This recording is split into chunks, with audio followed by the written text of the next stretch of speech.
Benvenuti tifosi del Napoli, se ami con tutto il cuore la nostra squadra. Lascia il tuo like sul video e iscriviti al canale per rimanere sempre aggiornato sulle ultime news del Napoli. Forza Napoli! In casa Empoli domina la delusione per la partita persa per 1-0 al Castellani contro il Napoli per il gol di Kvicha Kvaratskhelia.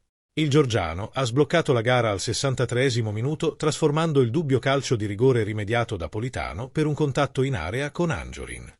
Ai toscani non è andata giù la scelta dell'arbitro Bisso e ai microfoni di DAZN il DS Roberto Gemmi ha contestato apertamente la chiamata del direttore di gara. L'assenza di D'Aversa e il rigore su Politano.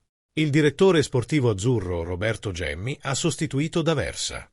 Il dirigente ha infatti chiarito: D'Aversa ha una paresi facciale, per questo non è qui.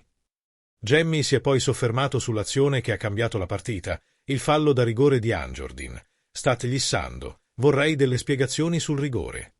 Non c'è contatto per niente. Dalle altre angolazioni si vede, l'arbitro può sbagliare, però c'è spazio tra i due piedi. Questo non è rigore, o fa parte di quella categoria dei rigorini che non si devono più dare. Questo nel risultato ci pesa, poi magari avremo perso uguale.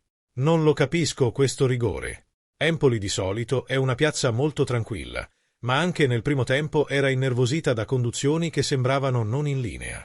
Non sono venuto a fare polemica, però non lo capisco questo rigore. Qual è la tua opinione tifante del Napoli? Sei d'accordo con lui? Lascia il tuo commento sul video e iscriviti al canale. Forza Napoli!